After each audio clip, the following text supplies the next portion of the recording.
Hi friends, कैसे हो आप सब। इस वीक में लिटरली बहुत सारा कंटेंट रिलीज़ हुआ। मनी हेस्ट रिलीज़ हुआ, तड़प रिलीज़ हुई, एंड आफ्टर दैट बॉब विश्वास रिलीज़ हुआ। तो मुझे समझ नहीं आ रहा था कि क्या मैं पहले देखूं, क्या मैं बाद में देखूं। और डेफिनेटली मैं जब देखने बैठा तो एक दिन में ख़त्म नहीं हुआ। जनरली एक दिन में मैं देखता हूँ, उसी दिन या दूसरे दिन में रिव्यू कर देता हूँ, बट क्योंकि बहुत सारा कंटेंट था तो बहुत टाइम लगा। सो मैं सबसे पहले रिव्यू करूँगा तड़प। सो तड़प रिव्यू करने से पहले हमको एक बात समझ लेनी पड़ेगी कि जिस तरह की फिल्म है हमें उसी ग्राउंड्स पे उतर के इस मूवी को रिव्यू करना पड़ेगा। हम इसको सही गलत जैसे रिव्यू नहीं कर सकते। अगेन, जो मैं रिव्यू कर रहा हूँ कंप्लीटली मेरे व्यूज़ है, ये किसी तरह का कोई जजमेंट नहीं है। आपके व्यूज़ कंप्लीटली डिफरेंट हो सकते हैं। सो जब तड़प का ट्रेलर आया था तो ही सबको समझ में आ गया था कि किस तरह की मूवी है। तो सीधी सी बात है, जिनको इस तरह की मूवी देखनी पसंद है वही थिएटर पे जाएंगे, और जिनको इस तरह की मूवी देखनी नहीं पसंद है उनको थिएटर पे नहीं जाएंगे। और ये मूवी बिल्कुल ऑनेस्ट थी। जैसे फिल्म ये दिख रही थी ट्रेलर से, ये फिल्म बिल्कुल वैसे ही है। ये फिल्म एक लव स्टोरी है, और it's not only love story, it's a brutal love story जिसमें वायलेंस है, ढेर सारा बहुत सारी चीज़ें हैं। तो अगर अपन बात करते हैं इसकी स्टोरी की, तो स्टोरी डेफिनेटली नई है। जिन्होंने RX 100 नहीं देखी है उनके लिए, जो लोगों ने RX 100 देख लिया उनके लिए तो बस फ्रेम टू फ्रेम ये कॉपी है ये फिल्म तड़प। जिन लोगों ने नहीं देखी है RX 100 उनके लिए बहुत ही नया सा है। हालांकि स्टोरी बहुत बेसिक है, लेकिन एक ट्विस्ट है फिल्म में जो कि बहुत नया लगता है, जो कि सेकेंड हाफ में फिल्म को पूरी तरह से बदल देता है। सो यू नो कि वो चीज़ है डिफरेंट। सो स्टोरी बेसिक होने के बावजूद भी काफ़ी डिफरेंट है, और काफ़ी ब्रेव चीज़ को इस मूवी में दिखाया गया है। काफ़ी ब्रेव एंगल लिया गया है। हालांकि उसको दिखाने का वे सही है गलत है वो हम बाद में देखेंगे। सो स्टोरी अच्छी है, नो डाउट। स्क्रीन प्ले भी अच्छा है, cut to cut screenplay है, स्क्रीन प्ले फास्ट है। बहुत लोग जो RX 100 देखे हैं उनको ऐसा लग सकता है कि स्क्रीन प्ले में स्टोरी को फॉर्म करने के लिए उतना वो मीन्स टाइम नहीं दिया गया, वो लग सकता है आपको। बट आई थिंक कि ये डिफरेंट काइंड की एक स्क्रीन प्ले हो गया। वो एक डिफरेंट काइंड का स्क्रीन प्ले था जिसमें हर एक चीज़ को बहुत डिटेलिंग के साथ दिखाया गया था।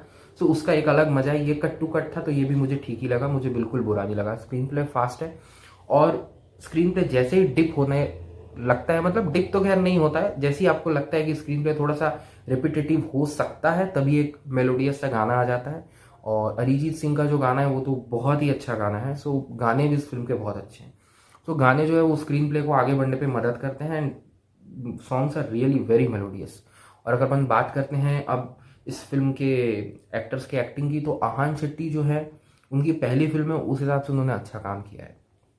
मतलब कि जो एक्शन सीन्स है उनमें तो वो एक्सेप्शनली अच्छे लगते हैं। जो बाइक वाइक वाले सीन है वो बहुत अच्छे दिखते हैं, उनकी फिजिक बहुत अच्छी है तो अच्छे लगते हैं। बस जो डायलॉग डिलीवरी है वहाँ पर कहीं कहीं पर कमज़ोर पड़ते हैं। जो पेनफुल सीन्स है, जो लाउड डायलॉग्स है वो अच्छा करते हैं डेफिनेटली। बट कहीं कहीं जहाँ डायलॉग्स पे मुझे ऐसा लगता है जो कि बहुत ही नॉर्मल से डायलॉग थे, वहाँ पे वो थोड़े से कमज़ोर पड़ते हैं हान शेट्टी, मुझे ऐसा लगा। और क्योंकि उनकी पहली फिल्म है तो डेफिनेटली उनका परफॉर्मेंस अच्छा था, बस वही एक प्रॉब्लम था। बात करें तारा सुतारिया की, तो ये सरप्राइजिंग है बहुत कि तारा सुतारिया की मैं पहली फिल्म देख रहा था। मैंने इसके पहले उनकी कोई फिल्म नहीं देखी थी, और मैंने तारा सुतारिया की फर्स्ट फिल्म देखी और बहुत अच्छी एक्टिंग लगी मुझे उनकी। पता नहीं लोग इस चीज़ को नोटिस किए कि नहीं, बट जिस तरह की एक्टिंग उनको दी गई थी ना, उन्होंने बिल्कुल उस लड़की के किरदार में बिल्कुल, मतलब वो ढल गई हैं उस किरदार पे। बिल्कुल आपको बिल्कुल लगता है कि कुछ प्ले नहीं हो रहा है। उन्होंने means she is like that girl. और जो RX 100 दिखे उसकी भी हीरोइन ने काफ़ी अच्छा काम किया था। तारा सुतारी ने बिल्कुल भी उस चीज़ को कॉपी नहीं किया है, अलग ढंग से बिल्कुल एक्टिंग की, और अच्छी एक्टिंग की। मुझे लगता है कि उन्हें डेफिनेटली कुछ ना कुछ अवार्ड इस फिल्म के लिए मिलना चाहिए, क्योंकि एक टाइम पे तो ऐसा लग रहा था, बीच वाला समय था कि ये पूरा तारा सुतारिया शो ही चल रहा है। उनकी एक्टिंग इतनी अच्छी थी। कुमुद मिश्रा की बात करने की ज़रूरत नहीं है। कुमुद मिश्रा इतने अच्छे एक्टर हैं कि जो ओरिजिनल फिल्म थी उसमें जो MLA बने थे उनकी एक्टिंग से भी मुझे कुमुद मिश्रा जी की एक्टिंग ज़्यादा अच्छी लगी। हर सीन में वो बहुत नेचुरल लगते हैं, और जब भी वो आते हैं it's a delight to see him. Saurabh Shukla वो हंसाते भी हैं, वो कोई कोई सीन में आपको बहुत इमोशनल भी कर देते हैं। उनका एक अपनी एक उनका एक अपना जोन है जिस पे जाके वो एक्टिंग करते हैं और आप उनसे रिलेट कर जाते हो। तो Saurabh Shukla is also amazing. सारे एक्टर्स, सारी सपोर्टिंग कास्ट जो है बहुत अच्छी है फिल्म की, और सबने अपना अपना काम जो है अच्छे से किया है। और डायरेक्शन की बात करें तो डायरेक्शन ऐसा है कि once upon a time in Mumbai के डायरेक्टर ने जब इस फिल्म को बनाया है तो आप डेफिनेटली जान ही सकते हो कि डायरेक्शन जो होगा वो कितना अच्छा होगा। डायरेक्शन अच्छा है, डायलॉग्स फिल्म के भी अच्छे हैं। डायलॉग्स अच्छे हैं, और कहीं किसी किसी को ये डायलॉग्स माइनस पॉइंट भी लग सकते हैं, क्योंकि कई बार क्या है ना, सीन काफ़ी इमोशनल रहता है और उस समय शेर और शायरी और थोड़े से ओवर द टॉप डायलॉग बाजी चलती रहती है। तो आपको लगता है कि कैसा आर्टिफिशियल सा है, वो चीज़ आपको एक लग सकता है कि कैसा आर्टिफिशियल सी चीज़ है ये, कि इस समय पे ये डायलॉग बाजी कर रहे हैं क्या ऐसा। But after all it's cinema, और हमको इनको इतनी क्रिएटिव लिबर्टी देनी चाहिए और आप उसको एज अ सिनेमा ही देखो। सो रिव्यू तो इसका यहीं तक था। अब मैं आगे स्पॉइलर वार्निंग दे रहा हूँ, क्योंकि इस एस्पेक्ट पे बात करने की बहुत ज़रूरत है। बहुत सारी कंट्रोवर्सी इस फिल्म में कुछ लोग कर रहे हैं, बहुत ही छोटा ग्रुप है जो कंट्रोवर्सी कर रही है, जिनको थोड़ी सी प्रॉब्लमेटिक टाइप की कुछ चीज़ें लग रही हैं। तो अगर हम मॉरल वे में अगर देखें तो सबसे पहली तो बात यह है कि सिनेमा को आप थोड़ा मॉरल वे से ऊपर उठ के देखिए, सिनेमा को एज अ सिनेमा देखिए, क्योंकि there are people who are getting affected for cinema, ये बात गेटिंग अफेक्टेड फ्रॉम सिनेमा, ये बात सही है। लेकिन साथ ही साथ ये भी सही है कि हम जब सिनेमा में कुछ अच्छा दिखा देते हैं तो ज़रूरी नहीं अच्छा होने लगे। सो मैंने आपको स्पॉइलर वार्निंग पहले से दे दी है।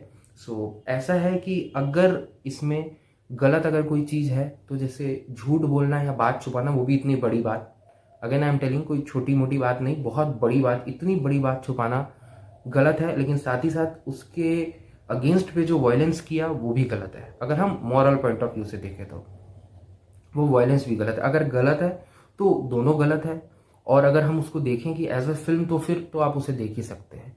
सो आई थिंक कि जो इंसैनिटी भी दिखाई गई वो इंसैनिटी भी मॉरल पॉइंट ऑफ व्यू से ठीक नहीं है। और जो बिट्रेयल दिखाया गया, ये जो दिखाया गया कि जो झूठ है, इतना बड़ा झूठ इतने सारे लोगों मिल के, इतने सारे लोग मिल के छुपाए, वो भी एक तरह से गलत ही है। तो गलत है तो दोनों गलत है, और अगर लिबर्टी मिलनी चाहिए तो दोनों को बिल्कुल सिनेमैटिक लिबर्टी मिलनी चाहिए। और मुझे ऐसा लगता है कि ये जिस तरह की फिल्म है इसको वैसे ही लेना चाहिए लोगों को। जनरली ऐसा इसको मॉरल पॉइंट ऑफ व्यू से नहीं लेना चाहिए, और सही गलत पे लेना है तो आपको दोनों लेना पड़ेगा, कि अगर वो गलत है तो ये भी गलत है। और ये जो वायलेंस है और जो इंसैनिटी लविंग है, इस तरह के फिल्म का मैं उतना बड़ा फ़ैन हूँ नहीं, क्योंकि कहीं ना कहीं मुझे ऐसा लगता है कि सिनेमा को अब इतना मैच्योर होना चाहिए कि चीज़ों को अब सेनिटी के साथ आप दिखाओ, चीज़ों को आप ठीक से दिखाओ, जो होता है आप उसको थोड़ा सा दिखाओ। बट अगेन वही चीज़ है कि expression of pain, expression of anger भी सिनेमा में दिखाया जाता है, जो कि कम्प्लीटली फाइन है। सो आप इस फिल्म को देखिए, कुछ डिफरेंट है। जिन्होंने RX-100 नहीं देखी उनके लिए तो बहुत ही डिफरेंट है। और जहाँ तक बात है कंट्रोवर्सी की, तो आई डोंट थिंक कि कंट्रोवर्शियल ऐसा कुछ है इस फिल्म में, मुझे तो नहीं लगा। सो आप ज़रूर तड़प देखिए और मुझे बताइए आपको कैसी लगी फिल्म, और लाइक कीजिए इस वीडियो को। अगर आपको पसंद आया तो सब्सक्राइब करिए मेरे चैनल को। और अब आपसे मुलाकात अगले वीडियो में होगी, तब तक के लिए बाय बाय।